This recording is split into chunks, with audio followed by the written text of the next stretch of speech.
Rev up your engines!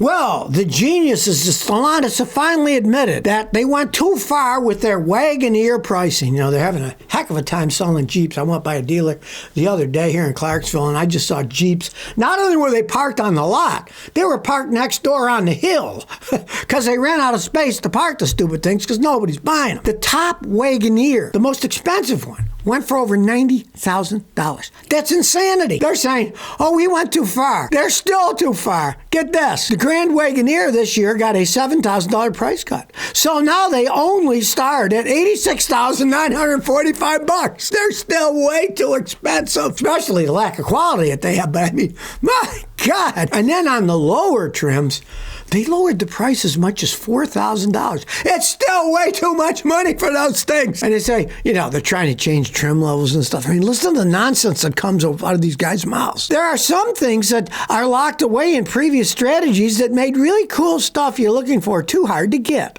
That needs to be unlocked. You will see us very shortly unlock more of that. That's what you want. It's there. We're not making you get something you don't want just to get the price higher. What a bunch of nonsense. That's exactly what they're doing. They're using the name Jeep, and they're selling all kinds of vehicles that have nothing to do with Jeep.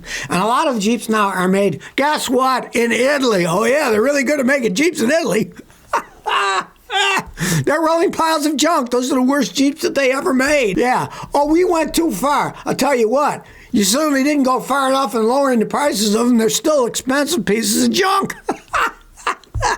I love these corporate dudes when they're trying to explain things out. Oh, we went too far. We'll take a little tiny bit off. Oh, yeah, that's, we'll knock off, 5%. Oh, woo, taxes more than that, you know? You know, all these guys say, oh, we're so sad they're discontinuing the muscle cars, the big V8 American ones. Well, you know, that's people talking on the internet, which means nothing. Hey, they could be 10-year-old kids for all I know, because it's 2025 now, but there's still a bunch of the old muscle cars they can't sell. For example, there's like 1,500 Dodge Chargers still for sale, right? Even though it's 2025 now. The models that came out last year, they're still for sale. There's 1,400 Dodge Challengers still for sale. And of course, I'm laughing about this. The only one left is the Mustang. The Mustang is the only one that's left. And they're even have problems with their sales. People are saying now they're too expensive. Ford's thing, the Mustang. So they'll probably keep making them. You know, the Dodge made the big mistake, though, when that idiot was the head of Stellantis, Tavares, and then he quit and left them stranded, right? They did an even worse thing. They got rid of their V8, and then they brought in an electric version that nobody's buying.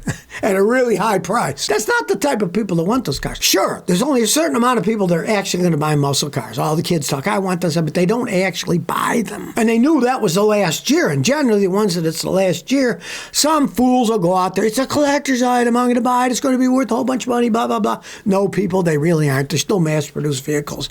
They'll never be worth a whole lot of money. Take them today with all the plastic and electronic crap. 20 or 30 years old, all that crap will be cracked, broken. The electronics will be falling apart. It's not like the old ones that had carburetors were simple. You could drive them forever. They don't hold up well over time. So anybody who buys one of these things and thinks it's going to make money as a collector's item, they're foolhardy because, look, there's still a whole bunch of them left unsold. Nobody even wanted them. But, of course, they went from the frying pan into the fire by going from making muscle cars with V8 engines in them to electric cars that nobody wants to buy, especially that type of person. Very few people, families aren't going to buy a car like that. It doesn't fit their lifestyle. Fast, screaming thing. They don't want that. It's not safe for the kids inside. So they're not going to be buying those things anyways. Only a limited amount of people are going to buy them. And those limited amount that wanted the V8 muscle cars, they don't want an electric car. And it's proven out that they can't sell them. Nobody's buying their electric version. Well, if you bought one or know anybody who's bought a Hyundai, you probably already know that Hyundai still can't figure out how to paint white cars.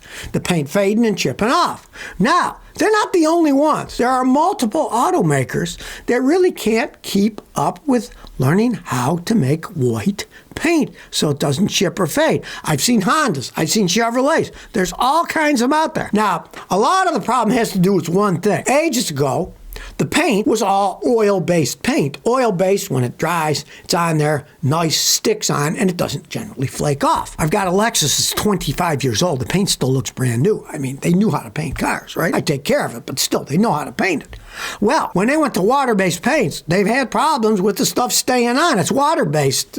flakes off, chips off. Now, if you own a Hyundai Elantra, a late model, one of our friends do, you'll probably see a bunch of them, especially on the hood and the roofs, white paint chipping off. A company that's called PPG. It's a big paint company. And they said, now, they don't think it's the paint, because if it was the paint, all kinds of companies would be complaining about it not going, because they're using the same paint supplied by the same company, right? PPG suggests that it's not the paint itself, but how they apply it, that they're not applying it correctly. And from what I know about cars, I would say the big problem is often the clear coat. There's paint on the car that's the color, but what you see is the shininess of the clear coat that seals and makes it shiny. So I think a lot of it has to do with the clear coat, because a lot of the clear coats have now gone to water-based clear coats too, and they don't stick on. The UV rays of the suns eat them up. If you don't know much about painting cars, all done by robots these days, but each layer has to be applied just right to guarantee that it bonds with the layer it was sprayed on. And if they don't bond right, guess what happens? It peels off like they are.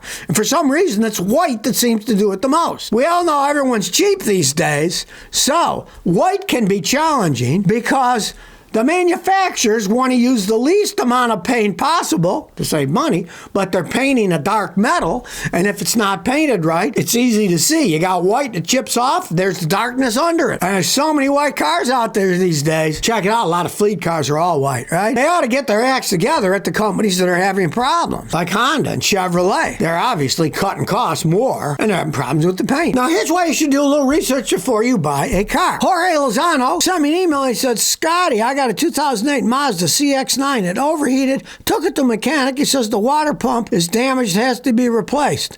And he wants $2,400 to replace the water pump. Scotty, is he trying to rip me off? Well, actually, he's not trying to rip you off. Here's the problem. That was one of those horrible designs, like Ford had in some of their V6 EcoBoosts, where the water pump is run off the metal timing chain. So it is, just to replace the water pump, a 14-hour job. Garages these days charge about $200 an hour. Right there, that's $2,800 in labor. This is why you need to do research before you buy a car. If you would have known beforehand that it was going to cost that much money to change a water pump, you would have probably bought a different car. Or perhaps the same type of car with a different engine, the one that doesn't have the timing chain driven water pump. You have to do research these days. If you ever get confused, hey, ask me, ScottyKilmer@gmail.com. I'll tell you. You know, is this good? Is that bad? Yes, no. That's why I make these videos, to show people. Don't buy this because of that. I'd say don't buy one of that if you're going to keep it a long time. Because when it does break, and all water pumps eventually break, it's going to cost you a small fortune. I mean, I can change the water pump on a Toyota 4-cylinder engine in like half an hour. It's just driven by a belt. Very simple thing to do. But in this, you got to tear the whole engine apart. Learn before you buy. Well, you know, hybrid cars are getting to be very popular. A lot of people are buying them. No range anxiety. Well, guess what? Now there's hybrid motorcycles. Yamaha just went hybrid with its FZS commuter bike. Now, it's a different type of hybrid. It's a hybrid boost because, of course, motorcycles get phenomenal gas mileage. And this particular one, it's a little engine. It's like 125cc. These little motorcycles already get, 60, 70 miles a gallon or more. Well, with the hybrid, they say this thing can get 109 miles a gallon. Now, that's pretty good gas mileage, right? So they're sticking hybrid stuff in motorcycles. Do you really care to add all that level of technology for a little bit of a boost? Since they have the small engine, 125cc, they use the hybrid to give it extra acceleration. I find it kind of interesting. Now they're making hybrid motorcycles too. Only a matter of time. Well, you knew this was going to happen. The Federal Aviation Administration grounded SpaceX's Starship because at the Turks and Caicos Islands in West Indies, it blew up. If you probably saw it, it looked like a gigantic fireworks. It looked very impressive, right? Unless you happen to be living under it where pieces were falling down on people's property. But now it's grounded. They also noted that they have reports of public property damage on the Turks and Caicos from the pieces falling down. Now SpaceX has to do an investigation and put into place any required corrective action that the FAA wants before the FAA gives them a new license to launch their Starship again. It's kind of like a bunch of meteorites are flying through, landing on Earth. It's a really impressive sight, but it was all man-made, and it wasn't supposed to blow up like that. It'll be interesting to see how fast they try to push this through, because if you follow anything, say when a plane crashes, right, it takes generally years for them to come to a conclusion of why it happened. I bet it happens a lot faster here years so he can go back to blasting those things up into the air. We'll see. We'll see how long he's banned before they start letting him blast the spaceships off again. So if you never want to miss another one of my new car repair videos, remember to ring that bell.